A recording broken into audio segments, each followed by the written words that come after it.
En 1957 se funda la Escuela de Psicología de la Universidad Católica de Chile. Hoy, en 2017, la escuela cumple 60 años. En este documental se narra cómo la escuela fue afectada por un episodio de la historia de Chile que conmocionó a todo un país, la dictadura militar.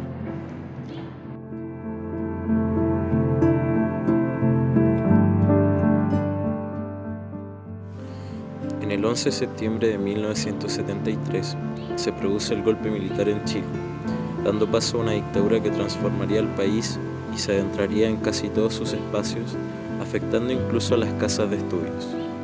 Es en ese contexto en el cual la Universidad Católica sufriría grandes cambios, enmarcado en la transformación del modelo económico, ético y de relaciones sociales del país. La estructura universitaria estaba al servicio de la dictadura, era parte del ejercicio de la dictadura, ¿ya? Hay que pensar que fueron intervenidas las bibliotecas, que es algo insólito, el conocimiento, los sacados los textos.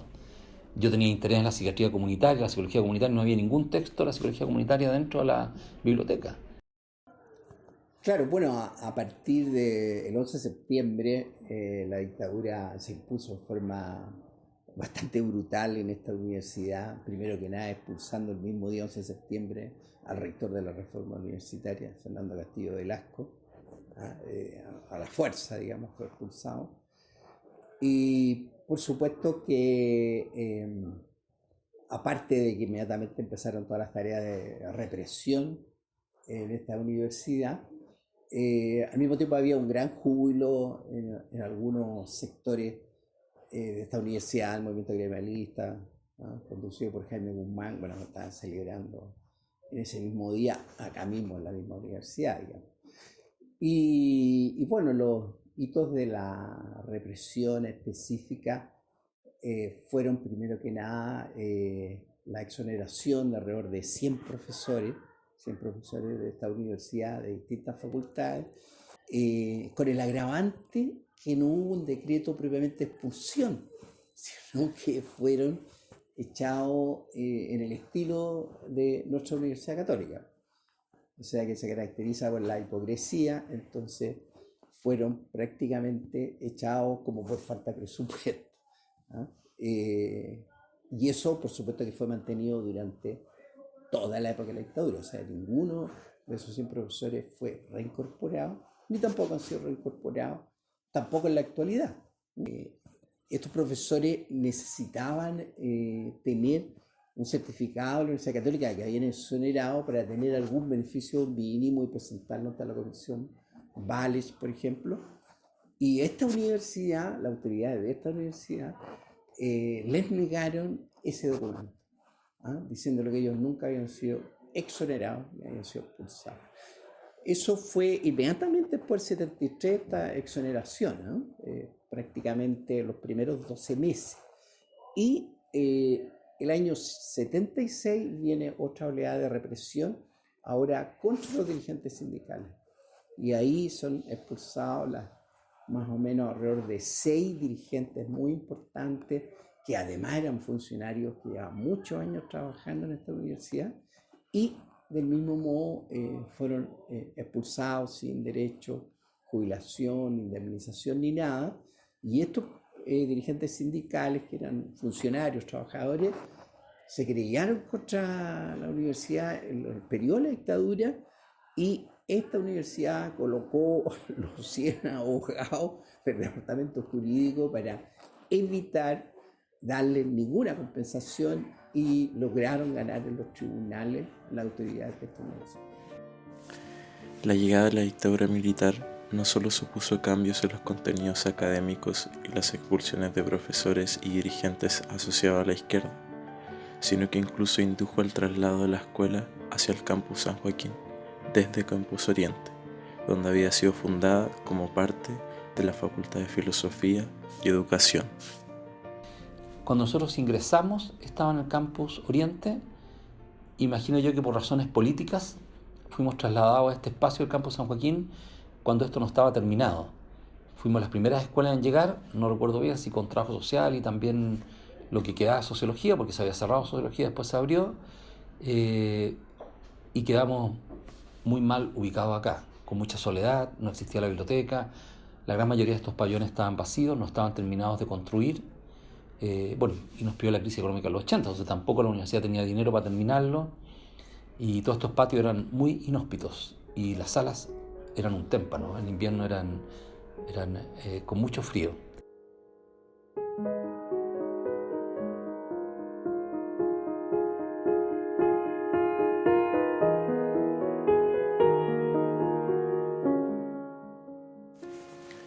A finales de los 70 y comienzos de los años 80, en psicología se fue formando un proceso de levantamiento en función de elecciones democráticas dentro de la universidad. Entre los logros obtenidos se encuentra la elección del primer centro de estudiantes y de la primera federación de forma democrática y con voto directo.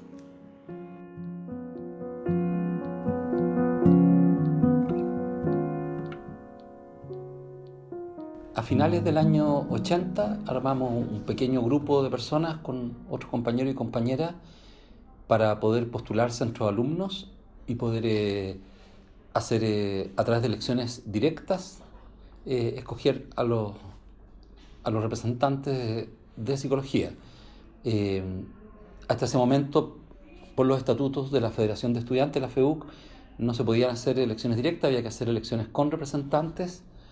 Por lo tanto, nosotros fuimos elegidos como directiva de centro de alumnos en el año 81, pero al poquito tiempo la FEUC nos expulsó de la federación, el presidente de la época, a instancias del presidente de Derecho, que era el que fue senador hasta hace poco, Jaime Orpi, y salimos junto con otros centros de alumnos también, no salimos solamente nosotros. De hecho, estábamos fuera de los estatutos de la FEUC porque habíamos hecho elecciones directas, tenían razones desde el punto de vista estatutario. Y armamos un centro de alumnos paralelo, una federación paralela, con los centros de alumnos que habíamos sido expulsados y con otros después que se fueron plegando.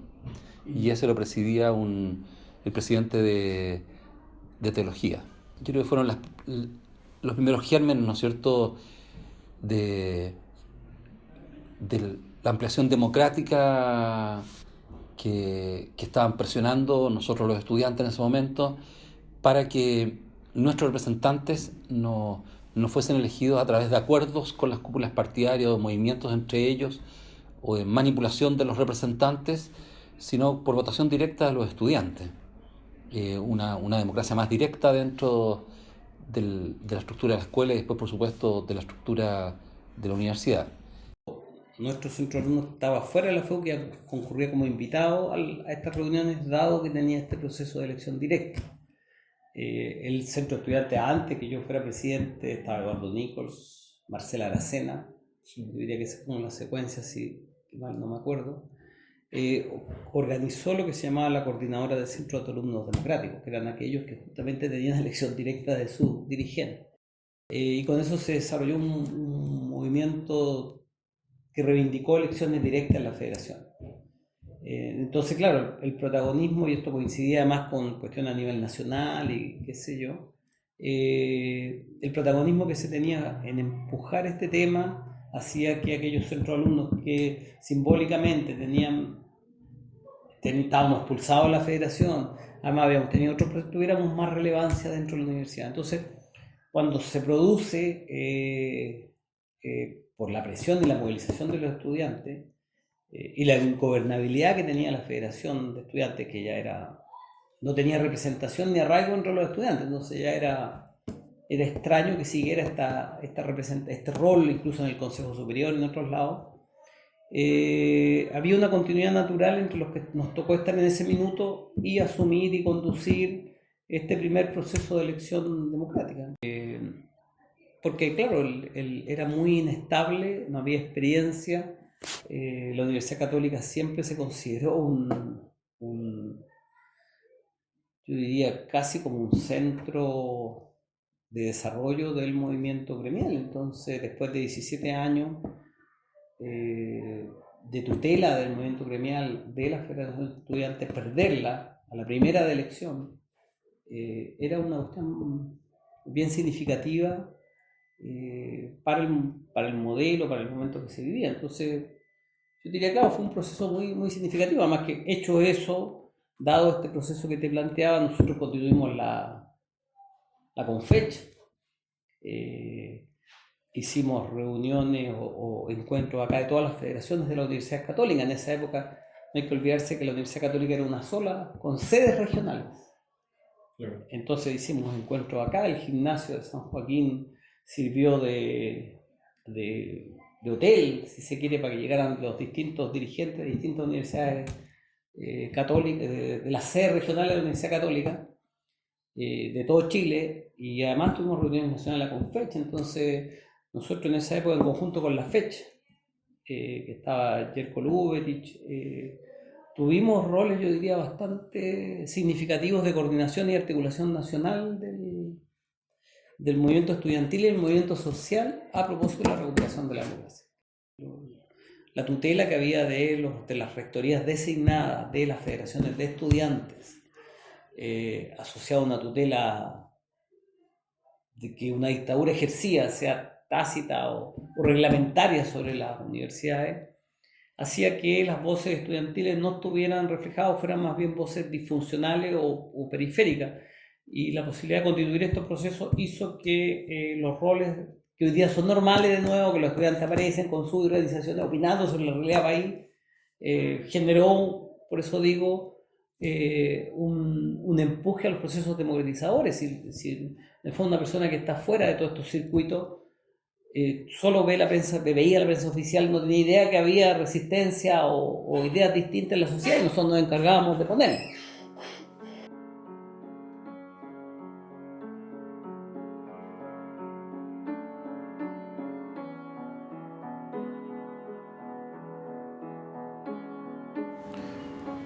La dictadura terminó, pero no sin antes dejar una huella profunda en las vidas, corazones y memorias de las personas.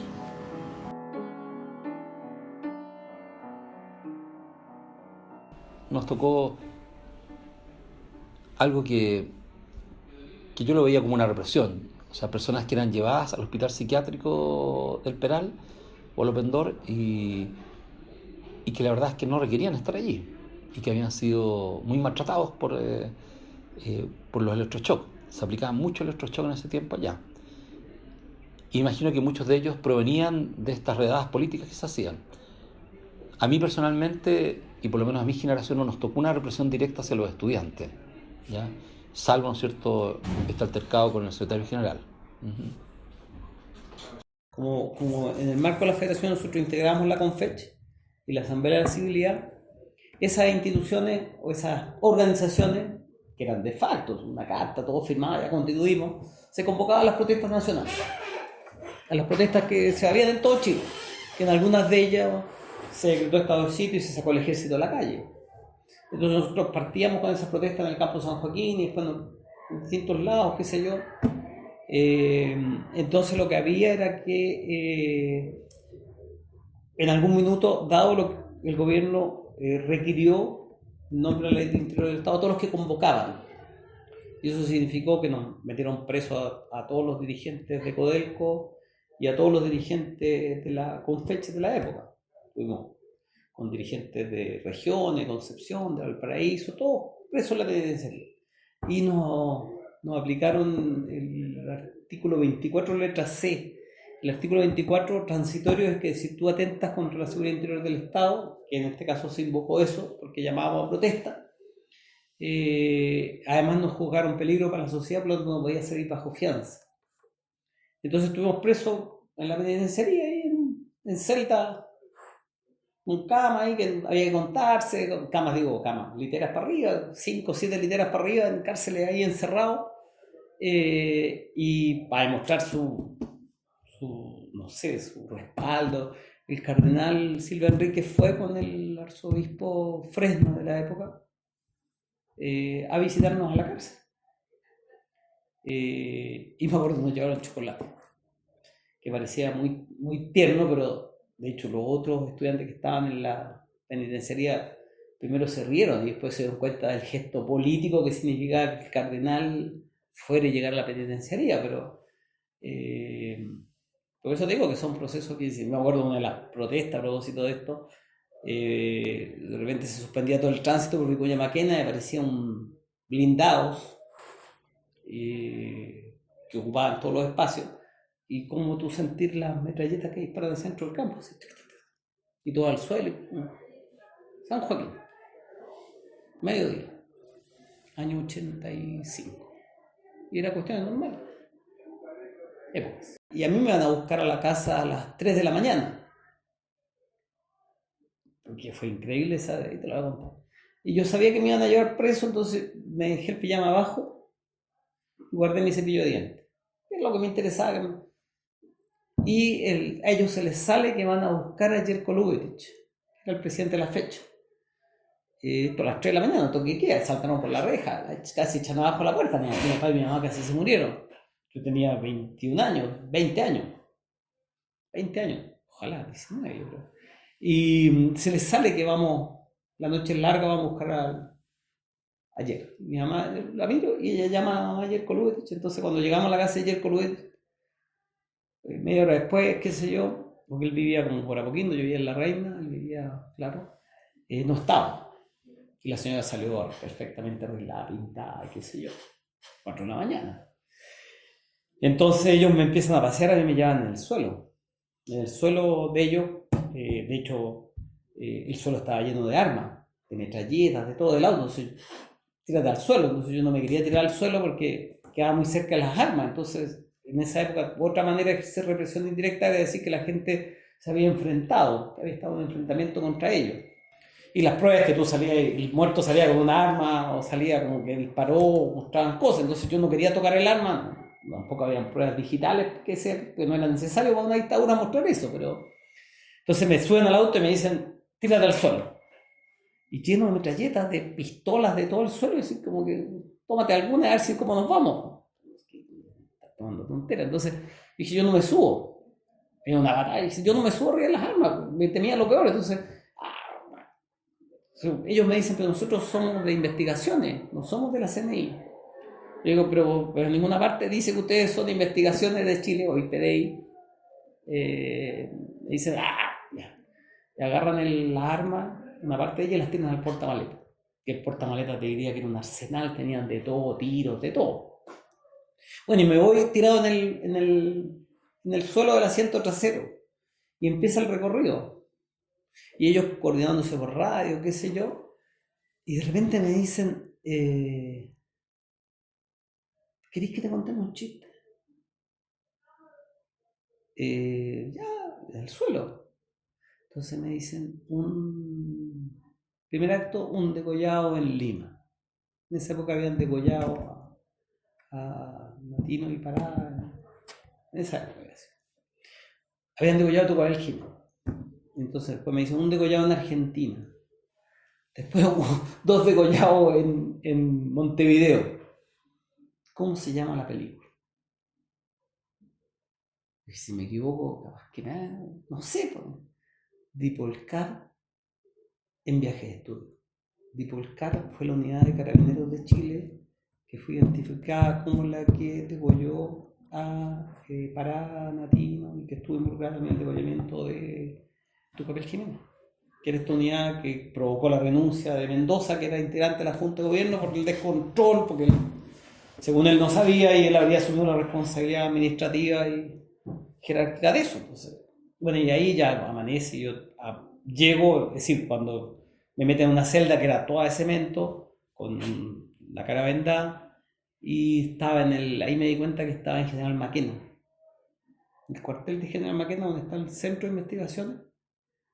Y ahí en un minuto dado me dicen, puedes salir a caminar dentro del recinto cerrado, que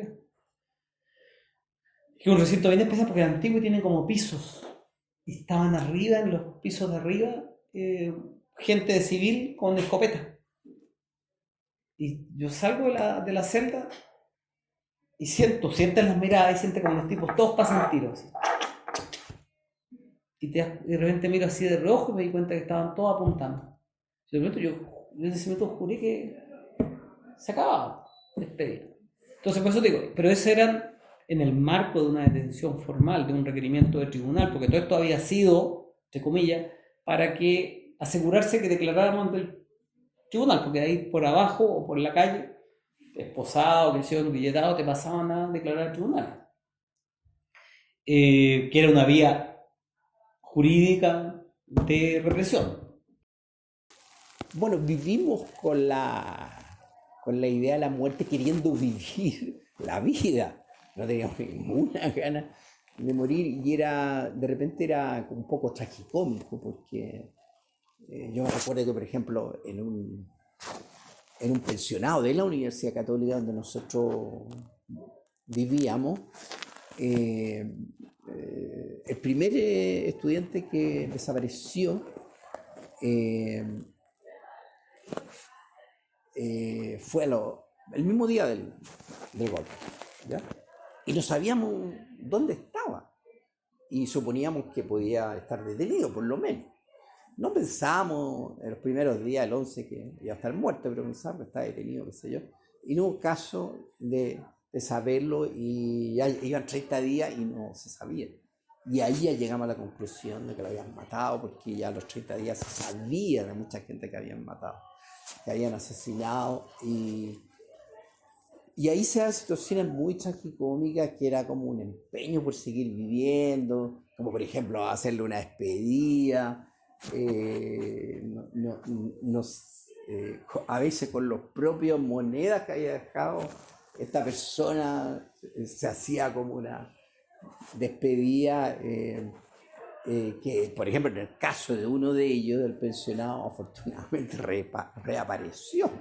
Nos quería matar porque habíamos hecho una despedida con los pocos dineros que él tenía, que nosotros heredábamos, y habíamos obviamente que comprar unas machas en el mercado, en la abeja, un vinito, qué sé yo. Entonces era casi tragicómico. Uno de los hitos importantes acontecidos este año fue la realización y presentación de un mural en la sala Viedma López Ríos, conocida como la Salita de Sociales.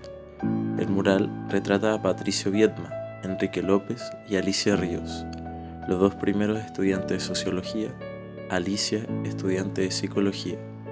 Los tres fueron asesinados por organismos de la dictadura militar y se les recuerda en este mural.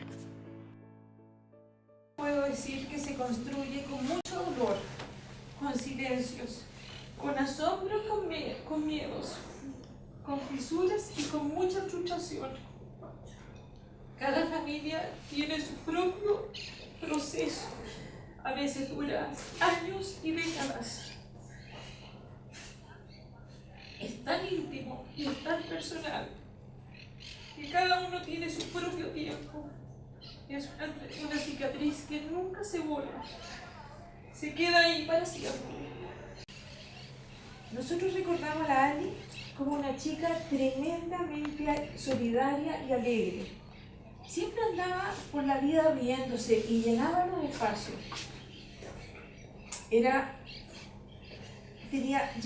llena de sueños, llena de esperanza y tenía un compromiso social importante. Era buena hermana, buena hija y quedando su imagen detenida a los 26 años.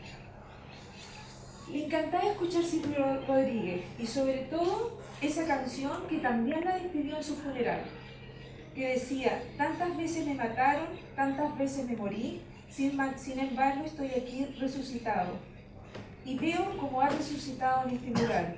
Y por eso a todos los estudiantes doy las gracias. Quería decir algo personal, pero que tampoco sonara tan íntimo porque nadie de ustedes la conocía. Y bueno, ustedes saben lo que me pasó. Yo tenía pensado lo que quería decir y me levanto y me pongo a llorar. Y tuve que seguir con lo que había llevado por escrito porque nadie quiso leerlo por mí. Y terminamos todos llorando. Y creo que fue una catarsis colectiva. Y me pasó lo mismo que me está pasando ahora. Ay, nada, porque cada vez que uno abre una herida, uno sufre. Y yo creo que uno siempre va a sufrir. Eso. Y bueno, el trabajo de memoria en este espacio, de resignificar este espacio en concreto, nace con el hito de poner la placa, y ahí deja de ser la salita de sociales, la salita de estudio, y pasa a ser la sala Viedma López Río. Entonces eso marca un inicio en un proceso de resignificar este espacio, y particularmente con la Consejería Territorial del año pasado, 2016, de Pablo Contreras, es que nace la idea de hacer un mural, de trabajar la memoria también desde otros ámbitos, no tan formales como instalar una placa, sino que trabajar más desde lo sensorial y tener otra conexión con la memoria. De lo que es el espacio colectivo.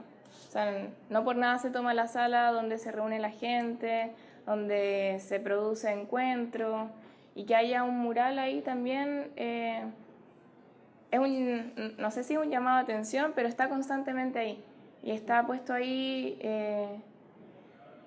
como apelando también a que conozcan su historia, que se hagan cargo de lo que fue ese espacio, quienes estuvieron acá, quienes dieron una lucha en un momento que fue súper importante para nuestro país, que estuvieron ahí sabiendo de que estaban poniendo en riesgo su vida, y que también para estas nuevas generaciones que tenemos otras luchas, que recogemos también lo que viene del pasado, es importante que tengamos siempre presente eso, en especial donde nos estamos formando como estudiantes y después como profesionales. Pusimos palabras, pusimos conceptos desde los que queríamos construir esta imagen, y particularmente, y lo que nosotras creemos o cómo queremos nosotras trabajar la memoria, es no quedarse pegados en el pasado, en la rabia, en el lamento, que es obvio que va a existir, pero también nosotras creemos necesario que es importante ver que estas personas vivieron y vivieron con alegría, y lucharon con alegría y con entusiasmo. Entonces nosotras quisimos trabajar esta imagen que reflejara eso, que reflejara esa vida, y que la vida continúa, y que y nosotros heredamos un poco cómo ellos vivieron su lucha. Y también por eso mismo incluimos elementos de la naturaleza, como el ciclo natural de las cosas, la vida, la muerte, cómo desde ahí se resurge, florece, crece la vida. Y los aprendizajes no se pierden por la muerte de un compañero o compañera, sino que también es parte de nuestra memoria colectiva, que se vuelve de esa forma memoria viva y queda presente. Sí. También por eso elegimos colores que fueran vistosos, colores que te transmitieran ganas de querer conectarte con esta historia, pero también mirarla hacia el frente, llevarla hacia adelante. Claro, y también quisimos, por un lado, plantear, en términos más estéticos, o cómo está compuesta la imagen, un pasado y un futuro, como parte de una misma cosa, y que nosotros también somos parte de ese pasado y parte de ese futuro también. Y también quisimos incluir elementos que son específicamente identitarios de Chile, como la cordillera, las araucarias, etc. Y la bandera. Y también la bandera, la estrella.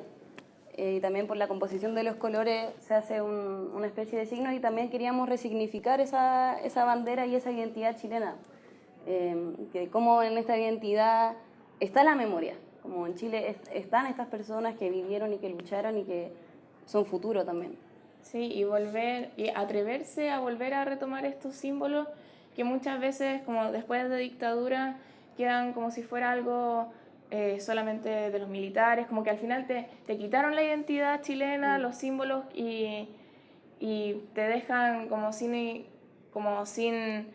opinión, sin identidad, sin sentido de pertenencia, que era algo que se trabajaba mucho en la Unidad Popular y en las mismas fuerzas que enfrentaron la dictadura, y que después de eso hubo mucho temor a retomarlos como suyos, como nuestros. Y además ahí ocurre algo interesante, es que estas personas al final se vuelven, como dice Landy, como todos los conocen. Algunos las conocen desde lo más particular, lo más familiar, lo más personal, y otros como nosotras y nosotros lo conocemos desde lo que fue su historia. Y al final no es que se vuelvan como mártires o un ícono, como al final se vuelven alguien que tú sientes que conociste, alguien que es parte de tu historia y que tú también quieres tomar como hacia adelante.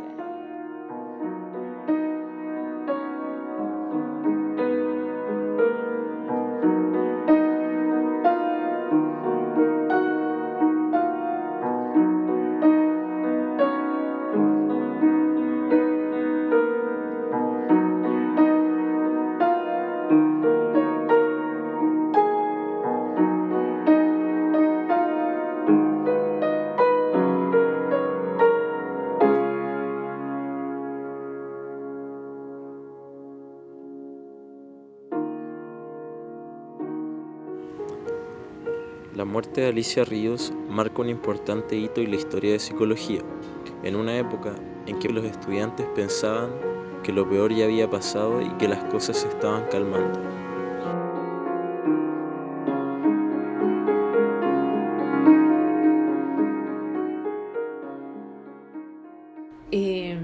Mis padres y los padres de ellos son amigos desde la universidad.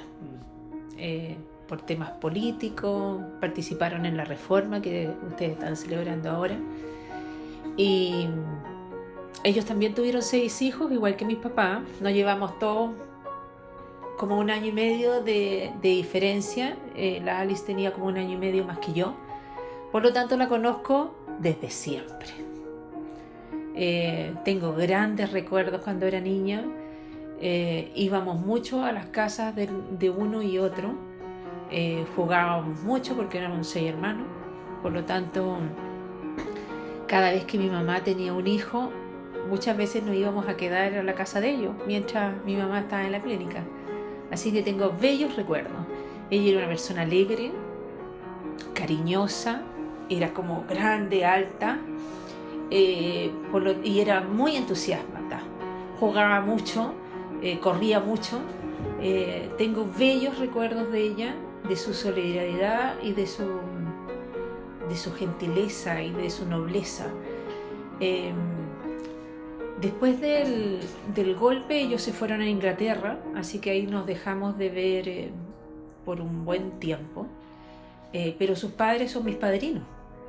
Por lo tanto, siempre tuve una comunicación más o menos importante con ellos. Ellos hasta el día de hoy no se olvidan de mi cumpleaños. Es muy difícil decir que la edad que uno tiene padrino. La Alice volvió... Mira, no quiero ser injusta con la fecha, pero tengo la impresión, casi la certeza, que ella vuelve 1 año antes, en diciembre del año 83. Porque va a la casa de mis papás. Así que recordamos mucho esa fecha. Y yo veo a la Alice 1 semana o 2 semanas antes que muere. Porque como vivíamos, yo ya vivía en Santiago, pero mi familia es de la Quinta Región. Nos encontramos en las rejas, en Pajarito, donde uno paraba la micro con el dedo, en aquellos tiempos donde no estaba la intermodal. Y nos encontramos ahí. Y me acuerdo que ella iba con alguien, ya no recuerdo muy bien, estábamos esperando el bus, esos bus interurbanos que se demoraban como 3 horas en llegar a Viña. Y yo me había cambiado de casa. Entonces ella me saca una de esas libretitas enanas de la época de los 80 y me pide mi nueva dirección.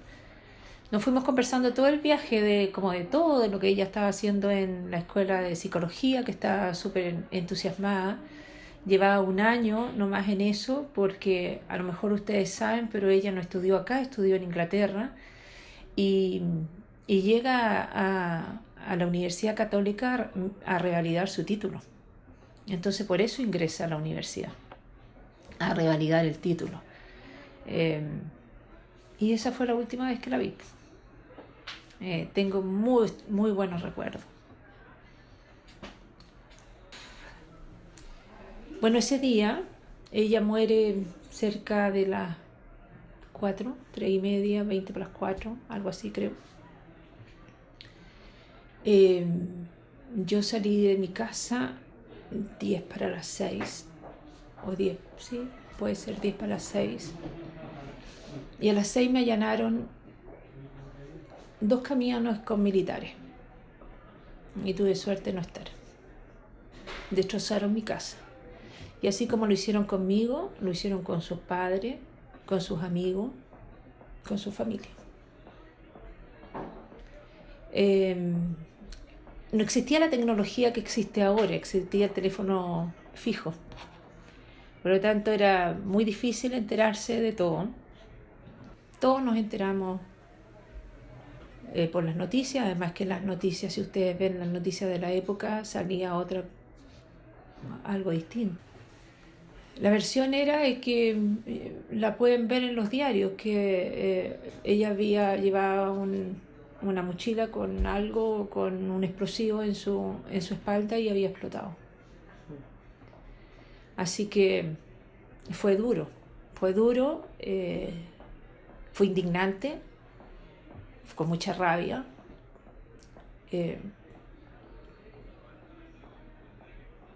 Como yo siempre quiero colocar esto, que es verdad, esto le sucedió a la familia, a sus amigos, pero esto le ha sucedido a muchas personas aquí en Chile. No solo a este ámbito, sino a muchas otras personas. Pues duro. No te podría decir cronológicamente qué pasó. De ahí yo me salto del allanamiento del día que muere, me salto al funeral, que ni me acuerdo incluso ni cuántos días después fue, porque fue en Viña, no me acuerdo. Me acuerdo el día del funeral. Nada más. No me acuerdo ni siquiera qué pasó entre medio. No sé.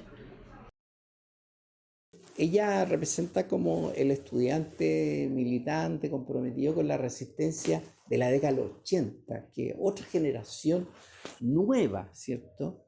Porque la mayoría de las víctimas de los estudiantes de la Católica son de la década de los 70.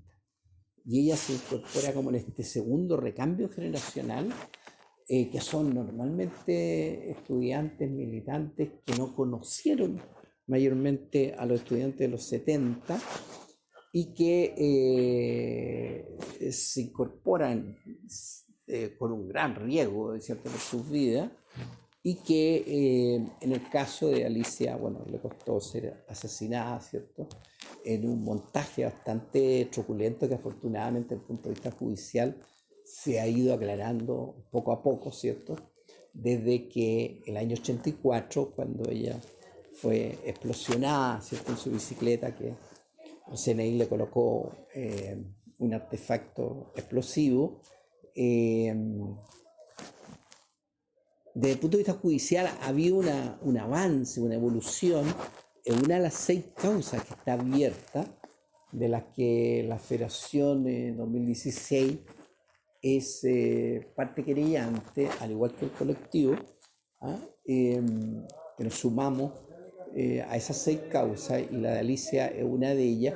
Se ha ido aclarando en términos judiciales porque las primeras explicaciones de las primeras investigaciones que se hicieron desde la Fiscalía Militar en el año 84 eran todas afirmaciones incorrectas, que incluso han quedado acreditadas como falsas por los peritajes que se han hecho de los propios organismos del Estado hoy día. Entonces, como por ejemplo la primera versión de la CNI es que ella portaba en una mochila, portaba explosivos, también se dijo que portaba un rocket. Bueno, como apareció la mochila intacta, ¿cierto? Era entonces inentendible que esta explosión, que significó que su cuerpo fue desmembrado y fue lanzado a muchos metros de altura, la mochila no hubiera tenido ningún daño. Entonces, todos estos montajes que hizo la CNI, todos han sido paulatinamente en la investigación siendo desacreditados, incluso con las pericias de rigor, y afortunadamente han ido apareciendo algunos testigos. Nosotros como colectivo aportamos un testigo ocular en el momento que ocurrió la explosión, y también otros testigos que fueron apareciendo, porque esto fue en un lugar muy público que es la calle San Eugenio, y tenemos mucha esperanza que se pueda acreditar la responsabilidad penal de los criminales, que indudablemente era un organismo de represión, particularmente el CNI en ese momento, digamos. Que además coincide el patrón de asesinato, coincide con una nueva estrategia que había sacado la dictadura con su organismo de inteligencia en el sentido de simular falsos enfrentamientos, de simular explosiones que habrían provocado las víctimas. Y en varios casos, que incluso está el caso ahí de Enrique López, de la Católica, estudiante de sociología y de teología, en donde se acreditó que el falso enfrentamiento con revólver y todo no había sucedido jamás, y él había sido detenido en una ratonera, como se llama, y había sido torturado y asesinado. Yo diría que fue traumático porque en el fondo había pasado lo más alto de la represión y de pronto esto golpea a la escuela y yo creo que tenía que ver con el momento también, una dificultad para entender, para reaccionar y para saber qué hacer. Porque claro, uno podría decir estabas preparado para todo, pero yo te diría que no sé, estaba preparado para algo así.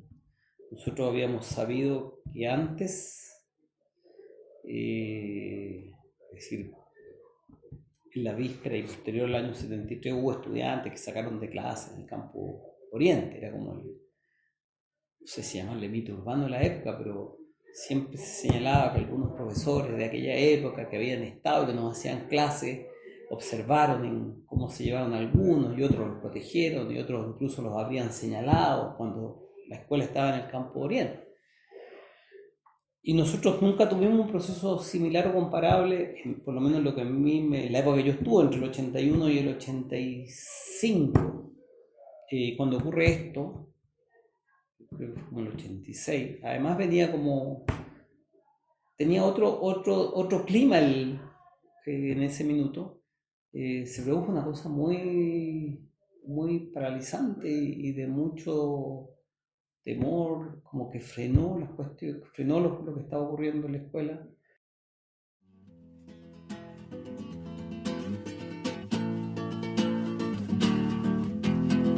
Al final de este viaje en la vida quedará una cura de tiempo y amor, una gasa que envuelva un viejo dolor.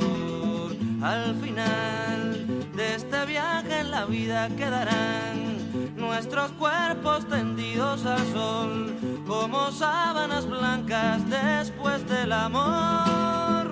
Al final del viaje está el horizonte, al final del viaje partiremos de nuevo, al final del viaje comienza un camino. Que ninguna persona, como para llevarlo a algo más chiquito, no es quien es, no sé, por ejemplo, yo a los 23 años, si no fuera por quien fui a los 4.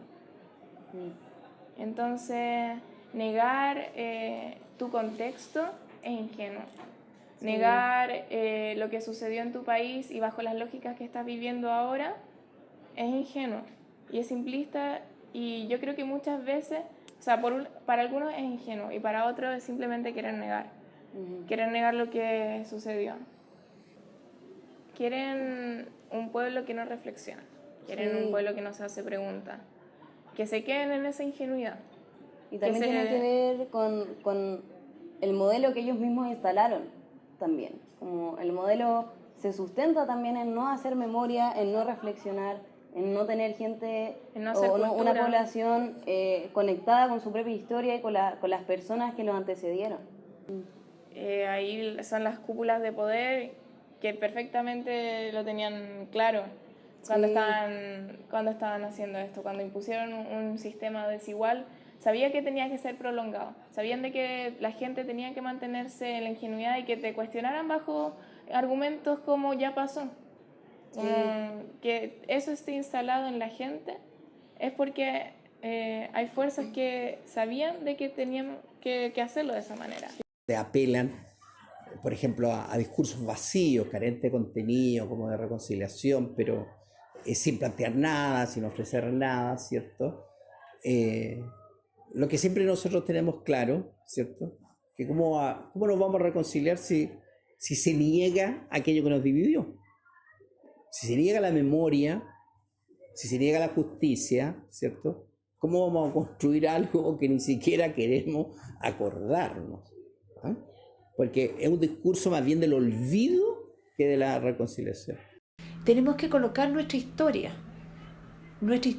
no, como dicen algunos, para seguir lamentando, llorando, sino pensando en el futuro, recordando y teniendo esperanza de que eso no va a volver a ocurrir más. Eso es la memoria colectiva, para mi manera de ver. Otros la interpretarán, los historiadores la interpretarán de una manera, los geógrafos de otra, los psicólogos de otra. Pero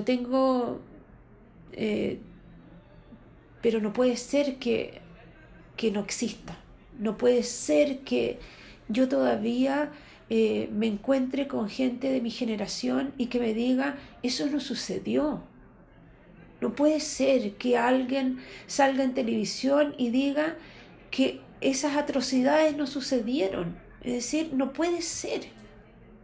Llevamos 4 gobiernos de distintos colores políticos donde se han hecho informes que establecen, y hay muchos más que no están en esos informes, que establecen lo que sucedió, y nosotros seguimos viendo en algunos medios de comunicación algunas personas que dicen eso no sucedió. María Elena Walsh, poeta argentina. Tantas veces me mataron, tantas veces me morí, sin embargo estoy aquí resucitando. Gracias estoy a la desgracia y a la mano con puñal, porque me mató tan mal. Y seguí cantando